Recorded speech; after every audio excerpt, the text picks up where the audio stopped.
nice to meet you both, by the way. Thanks for taking You, the time on a Thank you. sunny day to chat to me and to chat to little old me. Um, I really appreciate it. But yeah, it's crazy what the future is going to hold. But these drive-in gigs, I'm not too sure. What do you think about these drive-in gig situations? I'm a little bit skeptical of them. What do you guys think?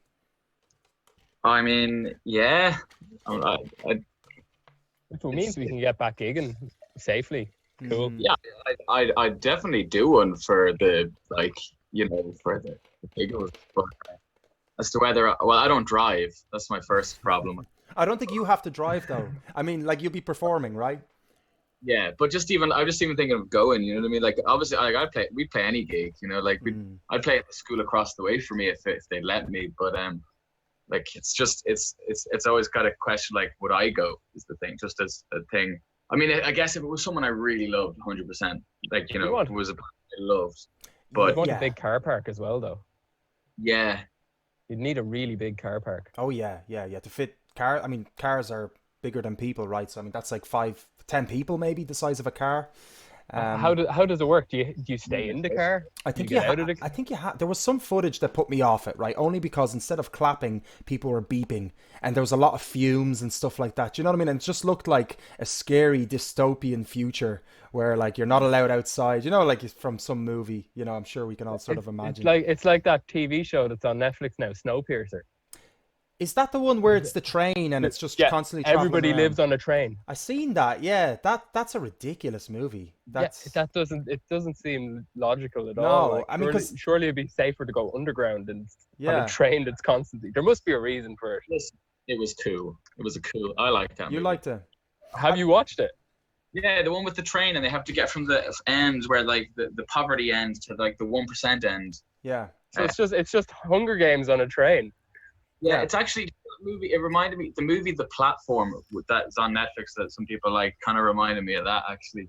That Hmm. Snowpiercer one, except I think Snowpiercer was better, and The Platform was like the worst ending. I don't know. Hmm. That's not. That's. I'm not going to ruin I any. haven't seen Platform, no. But I've seen Snowpiercer like many years ago. I was just quite curious the fact that they just decided to put it on Netflix now during these times when we are kind of trapped indoors when they're kind of on a train, right? So I guess it was kind of fitting. But what I didn't like was the fact, and maybe this is ruining the whole point of the film because maybe the point of the film is that you are experiencing each kind of class as you go by it, right? And I'm sorry we're getting into this, but we'll move on quite swiftly. Don't worry. But the fact that there was no like side route, that you had to go through that carriage, and it's like that's a bit weird. What if that toilet doesn't work on that carriage? You have to go through the other carriage, like or how, like it just didn't make sense to me logically. Connor, I think you were saying it doesn't make complete sense, right? No, but I don't know. Like I can't. I've just seen the trailer, so I'm just going by Oh, what you I've haven't seen on seen the it. trailer. Ah, okay, No, okay. no, no, no. I saw the trailer and I was just like, so they're on a train. I'm ruining it for you, man. No, look, we won't talk anymore about this, but It's it's fine. Just don't give any spoilers for the Last Dance, and you can spoil whatever you want. oh, do you know? I think it's yeah. I think we should probably move into the music sort of sector of the conversation. Um, probably best off. So first of all, like congratulations on your recent release, Closed Door Policy. I thought it was great. I played it at the last show. I thought it was fantastic. How has it been like releasing a single or releasing music during quarantine for you? Is it frustrating because you can't gig, or how has that emotion been for you anyway and process? Yeah. To know.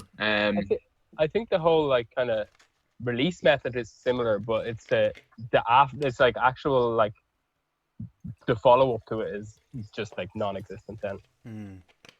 it's like Yeah. releasing. Normally, Gone. Yeah. we normally like would play gigs around every time we release a song. You know what I mean? Like we'd just be playing shows and whatever, and but um, it's as Connor says, the same like method of people can listen to it and stuff, but it's different because you're not.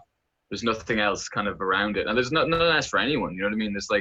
There's nothing people can do really except unless you're a frontline worker, or you're working from home, like Hmm. musicians like us. Like what do we do? Like you know. Was the song written before the quarantine, or was this something Oh, that like two years ago it was written, I think. We only recorded it recently. We only recorded it in like August of last year. But the song was written like 2 years ago. very fitting for the times, isn't it? How crazy how it Kinda. happens.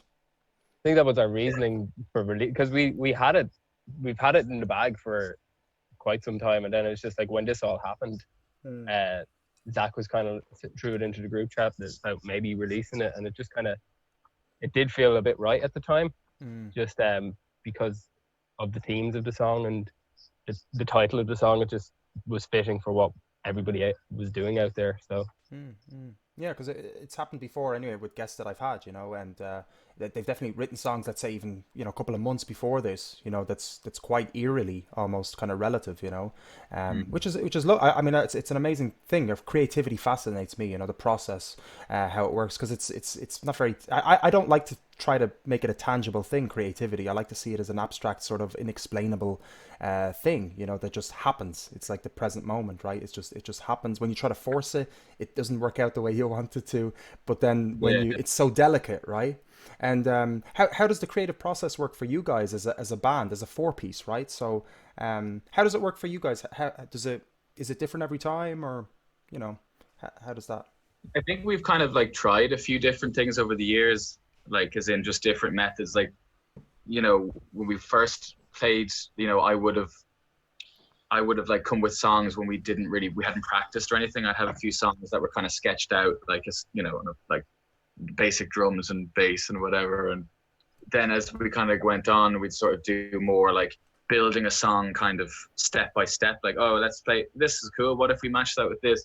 But then I think it's kind of like recently the stuff we've been writing, which like we haven't played any of it yet, we've literally just been getting in a room and just like improvising and like that, you know, just not thinking about it, and then things just kind of happen. You know, we've got like tons of things that we've played and recorded, all of them in a kind of way, but sometimes you just play something and you're like, that's a finished song, we just have to like record it again with better equipment. Do you know what I mean? And then sometimes you're playing the worst shit in the world that, you know, you'd never release, but that's just the fun of it, I guess, you know. I think that's been the big benefit of like, so we kind of started like when we go into practice, or like when we be jamming, we just recorded everything. So everything gets recorded, and then we can kind of cherry pick the bits that we like. And but then there'd be times where somebody would come in with something that they've already pre-prepared or something like that, and then we'll work on that as well. And then, as Zach said, sometimes it's just like it comes out of nowhere. You never know when creativity is going to hit. Like sometimes it can just like, you'd be asleep and you wake up and it's like, oh, I've got 4 chords ready to go. Yeah, it's interesting. Like Emily Jane as well. We had a chat with her, and she says that she would record every single rehearsal, you know, and they would jam, or it would be kind of like a free flow. There wouldn't be, you know, and I personally like playing that. As a drummer, I always enjoyed sort of going for the natural approach and then finding something within a 20-minute piece, let's say, which can be a bit tedious, right? Because you're listening back to all your stuff. And yeah, so it's a bit tricky. And I suppose then when you get to the studio and stuff, as well, then you've got a bit more pressure on yourselves, right? Because then your kind of click track comes in, or, you know, time comes in, money comes in, and that takes away sort of the natural sort of process of creation, because the recording is sort of like can be a bit less natural, right? Because there's more pressure and stuff. But you guys have worked with Dan Doherty, which so how was it working with him? Because I know him. I used to rent a studio downstairs with him. So I haven't seen him in a while. So how was it working with him? Because you've recorded your EP and your recent single with him. The last 2 singles, isn't it? Yeah, I love Dan. Dan is the man. He fits the name, right? Yeah. Yeah, absolutely. Yeah. And how was it in the studio with regard to his production and stuff like that? Did he give you guys some tips, or did he help you out, or was he like a fifth member of the band in that kind of way, or did you guys have everything already prepared and it was just like, we have everything like that, we want this way? And funny enough, like, I think the first time, you know, he was really enthusiastic about the songs, which was great, because like I had a friend recommend to me, you know, you should record with him. I had great stuff come out with him, and so I was like, grand. And I sent him a message, and we were all kind of then discussed among us, we'll go for this. But like, it was based off of like, before like any like logistics were discussed, he was just talking about the songs, or like the shitty phone recordings that can we swear? That's oh yeah, please, yeah. Make it real, guys. We got it with no censorship here. Make it real. Cool. We just send him stuff, and he would get like really excited and think of ideas of how to record it, or, you know, just stuff like that. So we loved that energy, I guess. And But then the interesting thing was with Megaton, like we kind of like we were writing like a few songs at the same time, and that was one of the kind of jams, improvised sort of things we came up with on like a Paddy's Day, where we were like just like everyone was in town, but we just went to like practice and have a few beers in our space, you know, during all that stuff. And that was one of the things we came up with and had it in the back. Then we went on tour. We kind of like had it in the back thing, and we kind of sent him like 6 jams, what, you know, that we had, but we kind of worked more on Megaton anyway, but we wanted to kind of just get his insight of like, which does he think is worth working on? And it was like instantly he was like, this one, like a really basic version of it. And we'd already kind of half mostly written it then, but it was just interesting to kind of gauge that. I don't know, he like was in the same mindset as us, I guess, you know, which was cool. I like as well, one thing I really like about working with Dan as well is if something doesn't sound good, he's not afraid to tell you. Like a lot of people will him and haw and like kind of just do what you want, whereas he has always been very blunt about things, and that's you kind of need that in a producer. 100%. Like if something's not working, there's no point in like sticking to it if it's not going to work, kind of thing, which I really like. He's honest, and it always pays off in the music for us. That's why I like working with him. So yeah, you need that, you really do. And do you have that in between yourselves as a band when writing songs? Are you honest with each other, painfully honest about things? I definitely think there's times where we are honest with each other, and then there'll be times where like, because at the end of the day we all want to service the song to the best of our abilities, and yeah, we will be honest with each other. Most of the time we're honest with each other anyway, because we're all mates. Yeah. Where did you guys did you meet in school, or were you mates before, or what's this? Well, funny enough, Connor and I were the only ones who met in college. We were like Sam, Connor and I were in BIM, music college, you know, whatever. And what you call it? I met Connor in a class, and we bonded over Foo Fighters and Chic of all things, like cool. Those 2 bands. Two polar opposites. Nice, yeah. But imagine combining that, you know. Yeah, that was sort of the start of things and everything. And then I met Sam. I got a job, funny enough, in a Foo Fighters tribute act as a bass player. And I met Sam there, even though he was in BIM as well. I just never met him before, and we would like jam funk in between songs, you know. And then Niall was my friend since we were like 5, and I just one day just asked him when we were drunk, do you want to play bass? And he was like, yeah, sounds great. That was actually hilarious when you just shot into a message to me, I found our bass player. This is like 4 a.m. Wow. That's amazing. That's where all good bass players, you know? Yeah, it's usually a story like that, isn't it? He was always nearly 5 years on. I think it worked out. Like, I love how like the bassist story is always like the bassist being really casual about entering the band, right? It's like, yeah, I've got nothing better to do. I might as well just, yeah, sure, you know, why not? You know, 4 a.m. in the morning. Yeah, that's awesome. That's great. And so, you guys study. What did you guys study in BIM? Did you study the songwriting course, and how did you find BIM?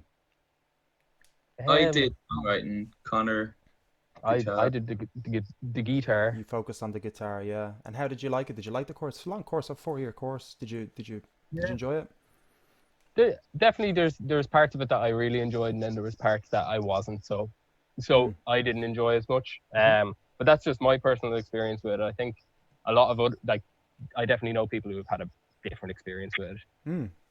Yeah. But if I didn't go to BIM, I wouldn't have met the lads or met Zachary. So we wouldn't be a band if that hadn't happened. If we weren't all there at the same time, it kind of wouldn't have happened. So kind of good in that regard. What's your opinion, Zach? You kind of the same about it? Yeah, I had a great time, like, but again, I kind of went in, my expectations before going was like, this is the only reason I want to be here is to be around other musicians, in like it's an excuse for me to hang out and play music, you know, 5 days of the week. Do you know what I mean? Like, yeah, you're absorbed by music, right? Huh? You're absorbed by music. You're living, exactly, eating, breathing it. You know, and in that sense, it really like was amazing, because like the way I even just think about songs and music, like the amount of types of music that I kind of was opened up to, or that like kind of drawn attention to, because like my family were not like, the extent of music knowledge by like my parents was like the Clancy Brothers and the Chieftains and like Class. ABBA, like that's all All I class. True. yeah, oh yeah, True. class. But there was no, like, that's very like, that's like pop and Irish music. There was no sub genres or anything like that. So everything I had, you find through friends, or but then BIM, like for example, is great because you just meet loads of people who are into like weird stuff you never heard of, and you're like, cool, I'll check that out. Yeah, no, definitely. I did a diploma in BIM on the drums, which I really enjoyed because I got to learn about genres that I would naturally steer away from just because of my own sort of upbringing or perception of said genre. But then when you're learning it and you're sort of seeing it, especially theoretically, right? You're when you're dissecting it, it was quite interesting learning about the history and things. But no course is perfect, I guess, right? I mean, there's always going to be something that might, that you might not enjoy or however. But it's an amazing thing that's happened because that college is only there what 6 years, 8 years, maybe. I think Maybe eight Yeah, into its is it eight now? eight Yeah, year now. eight. Yeah. So it was in its second year when I started there, so that Mm-hmm. would have been 2012. Hmm. So yeah, 2011 was the first year of it. It's So amazing. yeah, it's going into its ninth year now. So It's really I don't want to say churning, but that's the only word I have in my head right now, so that might be a little bit disrespectful, but it's really churning out fantastic musicians, like doing a this. really good job of Yeah, bringing musicians from all over the country to one space as well, which is cool. Yeah. yeah, like I would kind of believe that, especially with musicians and music, it's like it's only just a moths to a flame, and like it doesn't, there's like, not to discredit it or anything, but it doesn't like make be all and end all of, like, if you don't get in there, as if you try to get in and you don't get the points and you're leaving cert or something, doesn't mean that you're not going to go off and be the like most amazing singer or guitar player or drummer. But it certainly is like it's like, oh, I want to go to, it's just like, oh, like I want to meet football fans, I go to a football match. I want to meet musicians that want to play music all the time, go to a music college, but it doesn't, doesn't have to be, it's kind of, It's a good tool, and it's like a melting pot, right? Kind of just where yeah, people exactly, congregate and meet. The work is obviously down to the individual, right? And also yeah, your networking skills, your social skills as well. I mean, to be able to, and obviously management skills, right? Because you're managing a project together with multiple people. You have to be able to learn how to communicate effectively, be respectful, and I suppose that's a lot of things you would learn, I suppose, isn't it, from being sort of surrounded by musicians, how it sort of works, and also having mentors of musicians as well, which are quite great musicians, right, as well, of course, that are yeah, teaching you there. So it's an amazing thing that happened. I think it's a great thing that's happening as well right now. But look, we could talk about BIM for ages, and I don't want to delve into. I suppose I could chat to you guys for everything, because the amount of stuff you have done as well. I'm actually quite curious about the tours you've done, and was there a tour kind of that stood out for you, and sort of how touring has been for you as a band, and is there anything specific that kind of pops out to your head right now? Because we're trapped indoors, so we're doing opposite of touring, yeah, right? yeah. So is there anything that sort of brings you back nostalgically? Connor, or I guess if you want to start. Okay. No pressure. Yeah, well, touring was like, definitely, it's one of those things that I've always wanted to do as a musician. I think most people, once they kind of pick up an instrument and they start playing in bands, they kind of, that's maybe the goal is to tour, or maybe get the chance to tour. And we've been lucky enough to do it twice now. Like, we've obviously played around Ireland, but we're lucky enough to have played outside of Ireland twice now. And I think the last tour we did would definitely be the most standout one for me, because it was the longest one. It was with the Meat Puppets, which was pretty cool. Like, getting to meet those guys and just like hearing the stories that they have. Like, the stories were the most insane thing. Like, because obviously those guys played with Kurt Cobain and stuff like that, who myself and Zac grew up like kind of idolizing. And getting to hear these first-hand stories from people who actually knew him and knew Dave Grohl, and just like kind of the ins and outs of what it's like to be a tour, because they've been touring since the 80s, and just like it's just they have so many nuggets of information and can help you. But yeah, they were so like we kind of just got on well with them, and I think they, you know, like for all they knew, we could have been like little pricks. Do you know what I mean? Like we were like, they liked the music or whatever, but like they didn't, you know, you don't know a person, like, so like I think once we got to know them, we really like it was, I wouldn't forget it, like, because they were just they wanted to just like help us and show us, like, give advice, share what they've learned or things, you know, and or just have crack and talk silly shit, like, you know, we'd have like dinner and stuff, and they were just so like, I don't know, I was kind of expecting that like they were fully within the right to like not ever talk to the support band. Do you know what I mean? Mm-hmm. Yeah, that was the big thing.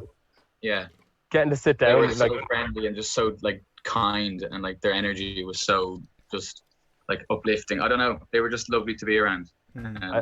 I loved my daily, like we'd all each kind of have like a daily chat with their bass player, and he's just kind of like he's almost like a grandfather. He comes in and he's just like puts his arm around you. He's like, "Let me tell you about the time I did this." Oh, that's and just like he'd tell you the craziest story that you just like.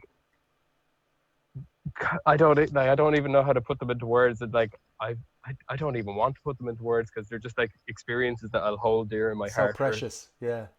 So long, like for the rest of my life, basically. Wow. What's like? Also, go on, Zach. Yeah.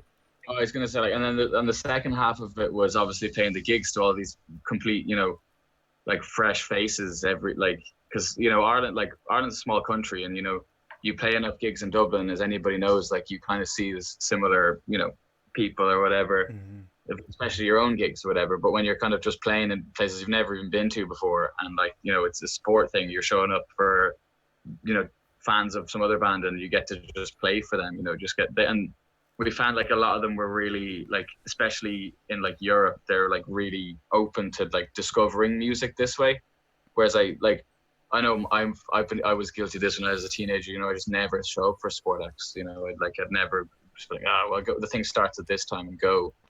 But like for the support act of like pretty much any band, it's like, that's like a huge, like, from their shoes, it's crazy, like, you know, for a lot of them anyway, you know. For us, it was the most insane thing in the world to be able to play like Belgian people and like sold out gig, like full house. It was like, and you know, chat to them after, and you know, these like things that you just like, how did you get here? You know what I mean? You're like, I've been playing songs, we play in the room, and then you're playing to all these people in a place you've never been, who just about speak, you know, the same language. Like, I don't speak theirs, they'd speak English, which, you know. It's crazy how good everyone in Europe is at speaking English. Oh, yeah. People on the continent also really, really love merch. Oh, right. Yeah, it's like, it's a big, like, that was such a surprise. Like, it's like, we shifted a lot of merch on the continent, Dad. Like, we weren't expecting that. It's just like, after every show, you'd have like a lot of the people would come up to you afterwards and be like, can I get a CD or can I get a t-shirt and stuff like that. And I think we nearly ran out of t-shirts by the end of it. Yeah. If not, ran out of t-shirts by the end of it. Amazing. What would be kind of like actually, how long was the tour for? Actually, that particular tour. 16 shows. 16. Yeah, because we did 15 shows with the Meat Puppets, and then we did one of our own shows before we went back to Ireland. Okay. And how many countries was it? Multiple countries? UK, Belgium, Ireland, UK, Belgium, Germany, and the Netherlands. I love how you had to like think about that. That's is it all a blur to you? Is it all just so like, because that's epic. Like, that sounds amazing. I've never done something like that. It sounds great. It was epic, but when you have to get from Frankfurt to Norwich in less than 24 hours. It was less than, what was it? It was, we finished the gig, and we finished like, cause we were taking all the backline in our band for the gigs, like, you know, we'd bring like the heavy, we had space, like, and then we drove like 12 hours straight or something, I think, was it? 15, yeah. Who was driving? Oh, Mr. John Boom. John Boom, vans on the run at gmail.com. Wow. John Boom and A-Trade, the absolute men on the scene. If you Brilliant. need to go anywhere, they're the guys you need to get in touch with. Great. I have him as a Facebook friend actually. Yeah. So I know who you're talking about. That's great. So you guys Yeah, didn't have to drive at least. That's good. no, we No, could be no. annoying and like, be annoying. But I'll never forget that day in Frankfurt as well, because it was so warm. It was like the hottest day of the tour as well, and like we finished the show at like what 10 o'clock. So Meat Puppets got off at maybe like 11. Yeah, And then we had to strip down the gear, and it was like the hottest night of like the whole tour. And I just remember being like, I can't do this, and I had to strip off my clothes. And I was standing in the street in Frankfurt in my underwear before I got into the van before we had to go. Just because the only thing I could do, because I was just like pumping sweat after like lifting all the gear out, and then we had to drive 15 hours. Jesus. And you were like in a convoy, is it? Basically, like he's all Essentially, together? yeah. Yeah. Wow. I do it tomorrow again. For a month. Oh yeah, absolutely. Like I would, if we could, I'd be gone. I think I as was well at- that you have to like, because we did one tour the summer before for like a week or 8 days, just over, so maybe 9 getting home. But like that was the first one we'd ever done, so we like would get drunk every night because it was like holiday and it was just like mental. But then this time we were a lot more like looking after ourselves, like trying to eat good and like not like pick your nights, like 2 nights a week or 2. Yeah. All the venues made that easy for us though in Europe. They fed you. Every single one. Like they had dinner ready for us when we got there. Seriously, like European like culture. I don't know what it is. I mostly went to Poland because my parents are Polish, so I go back there a lot. But when they drink, they eat like 3 meals within the drinking session. If the session starts at 8 p.m. and finishes at 3 p.m., you'll have 3 full course meals. Like so you're never too hungover the next day, right? So I kind of get it, because I say it's really difficult to not drink right on a tour. Because would you not feel a little bit like a rock star? I mean, I surely would, especially for the first one, I guess, and then you learn your lesson, right? Is that what happened to you guys? Yeah, kind of. Yeah. Yeah, well, like the end of the first tour, I drank 2 bottles of wine in like the space of 40 minutes, and was in an absolute state, and I lost my shoes. Okay. For the last night of the That's tour. not too bad. Were they nice but shoes? I had to. No, they were terrible. We were at a festival as well, that one, Yeah. So it wasn't like you just lost your shoes. Like no, I kicked them off and was like, "This is a no shoes festival," and then I couldn't find them. Oh God, lesson learned, guys. Yeah, that's amazing. And was there a particular and I'm sorry, I'm talking about this casual chats, I guess, but I'm really curious about the whole touring sitch, and I suppose it's kind of bringing us back to a better place, right? Maybe I'm doing you a little favor. But was there any kind of gig that stood out for you, maybe on tour or even in art, whatever? I mean, I don't want to, I guess, just focus on just the touring, but was there something gig wise that you can paint a picture for me so I can pretend I was there and forget where I am right now? Individually, I guess, I guess you'd have your own. In terms of like just any of the gigs on tour, or just any of the gigs we've ever done? Yeah, I guess any that you've ever done, I suppose, that stood out for you. We can talk about any on tour since we're talking about tour, but I suppose anything in Ireland too, or anything that's sort of that your mind takes you back naturally. You know what I mean? Subconsciously, it doesn't have to be a big gig or anything like that, but I guess just where your head is now, I suppose. I think for me it would be either the first show that we did in the Netherlands, which was in Arnhem, and we walked into the venue and I was just like, what is it? We had our own dressing room, which had never happened before. Like, like it had our name on the door and everything like that. And we were just like, whoa, this is, and then we walked into like the actual like stage. It's like, it was a converted theater from the 1920s. Wow.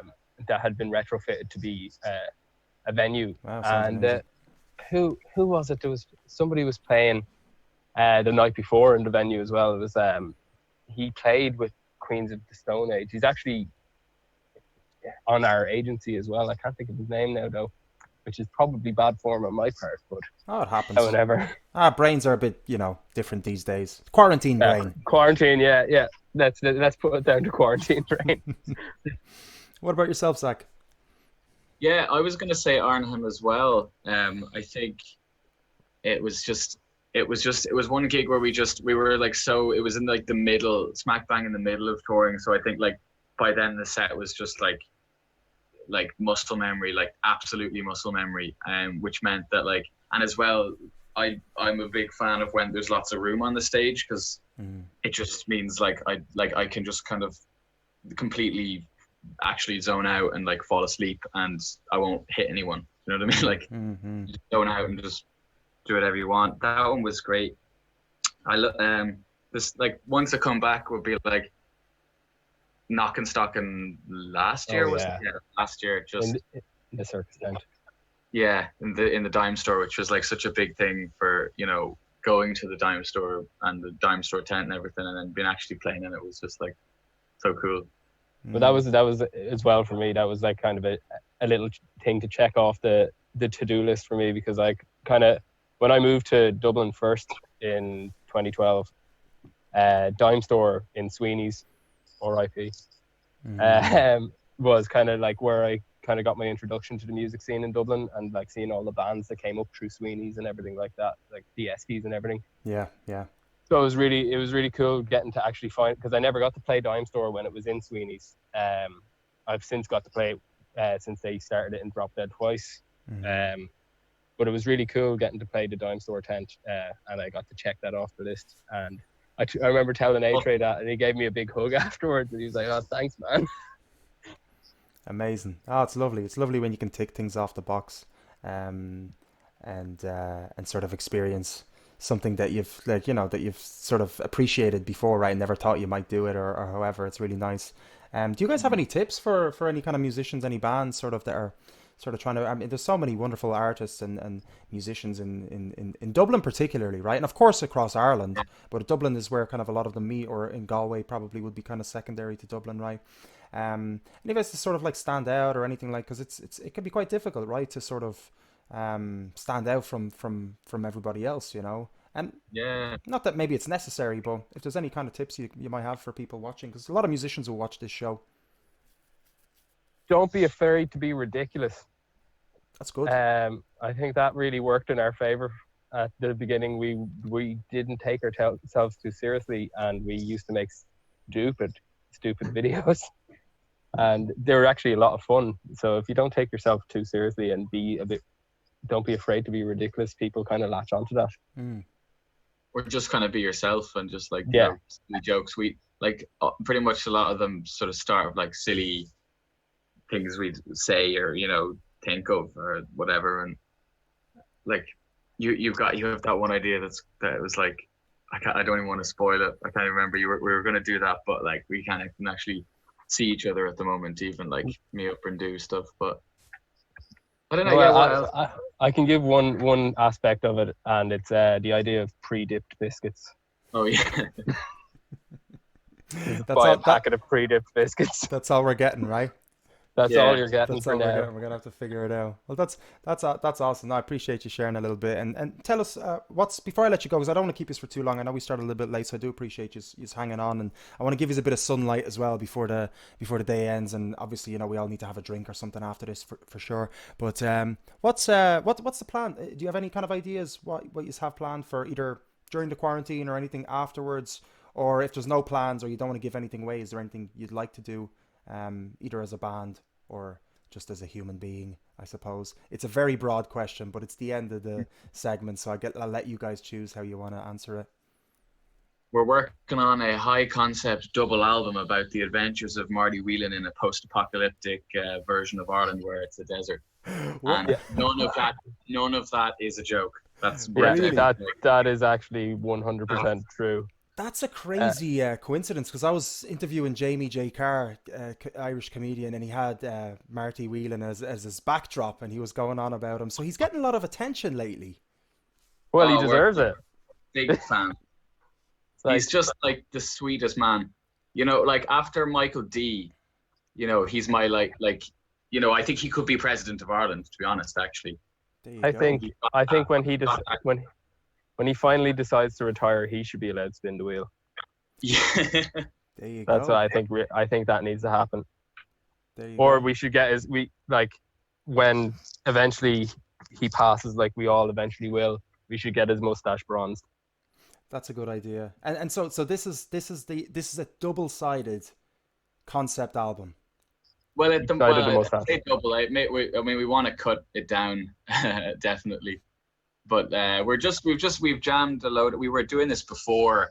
What we were doing this before maybe is whenever we finished when we released Megaton. I think after that we started working on this kind of. It's just as a lot of it's just come from jams. Some of it sounds a bit like Talking Heads, circa Remain in Light. Some of it sounds like Rage Against the Machine. It's probably terrible, but like we're enjoying it. So most importantly, and it's nice that you guys are releasing an album. Like, I mean, it's not really the suggested direction, and it's an unfortunate thing that some people would sort of refuse to do that, because of the whole way the system works, right? As we're quite aware now that the single kind of bite-sized system works. But I really enjoy listening to a full album. Like, I'm sure you guys too, as musicians, right? To sit down and just appreciate. I'm a very big fan of albums because I kind of like I'm a big fan of prog rock. Awesome. From when I kind of coming from my dad and like then just like through friends and stuff. So like one of my favorite albums would be Dark Side of the Moon, and you can take songs from it, but you actually have to listen to the whole thing as one big 47-minute piece. Yeah. To get the whole idea and the concept of it. So that's what I think. Albums are my favorite thing, and also Dark Side of the Moon is perfect album for now. The themes are perfect for what's happening right now. I think though as well, if you really like, make an album with a lot of like, maybe like the right amount of like love, attention, and like maybe like we haven't made one yet. It's probably going to be terrible. So this is all, in retrospect, this would be. But if you really want to make it an album from the love of albums, listening to them start to finish, if it's good, people will find it. You know what I mean?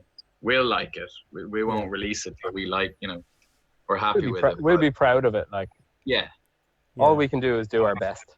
100%, 100%, and stay true to yourselves, right? Because like this is something you guys believe in.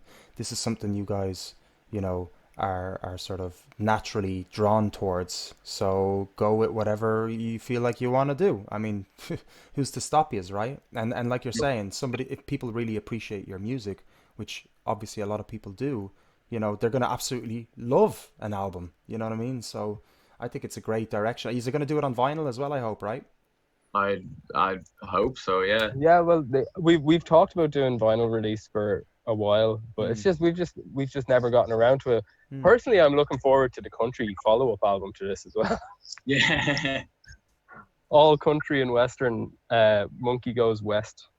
Oh, really? Is this genuinely happening? I mean, absolutely. It's a good idea. We could run with this. Yeah. Pull a Bob Dylan on it. Just go full. Actual guest feature as well. But he doesn't want to go by Dylan. It's all Zimmerman. Oh my god! Oh guys, well, absolutely fabulous. I think I've just been wound up there completely. But I'm not. Who knows? No. We don't know. We don't know until it happens, right? Wait until fucking 2026 or whenever quarantine's over. Wait that long? All I say is we'll probably end up doing an album and then do something. I'd say we probably would end up doing something a totally different left turn from whatever we did. We're going to start writing novels. These albums are going out of fashion. Let's go back to the old tried and tested novels. Exactly. I love novels, but I mean, I don't think it's we're actually the aim of my novel is that I'm going to actually write the album that we've just recorded and released, but I'm going to try and write it out in the words to make it sound like the music. So when you read it, it'll be like ba-da-da-ba-da. It'll be all phonic, like exactly. Yeah. No, that's. I mean, whatever. Do the weirdest thing you can possibly do, right? And then forget about it, and then move on to the next weirdest thing, right? And then just keep doing it. It can't go wrong. I mean, eventually you're gonna strike something, right? You're gonna hit gold, hopefully. But listen, guys, it's been an absolute pleasure to chat you, Zac and Conor. Thanks for taking the time, guys, for chatting. Well, thank you. And Thank you for having us. yeah, no worries, pleasure. I'm looking forward to seeing you live, of course, and just having a drink, which would be lovely, you know, honestly, like just simple having a proper chat without a bit of lag. And, you know, I'm not going to miss lag after this, I'll tell you. That's the one thing I won't miss. But Absolutely not. listen, guys, enjoy the sunshine and have a great weekend. Absolute pleasure. Thank you very much. See you Thank soon. you. See you now. Bye-bye. Bye-bye. All right, guys. So that was Zac and Conor from Munky, and yeah, I've got I'm gonna play one of their songs. I'm gonna play their most recent release, "Closed Door Policy," with and they have an official lyric video to go along with it. We also have our pick of the week, so please stay. We are going to be showcasing Toshin's recent EP as our pick of the week. So usually I put it in the middle of the show, but I was running a little bit delayed, so I figured, you know, I wanted to not keep the guests waiting. So I'm gonna play Toshin as well after I play "Closed Door Policy" by Munky.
You whispered a confession. I tried.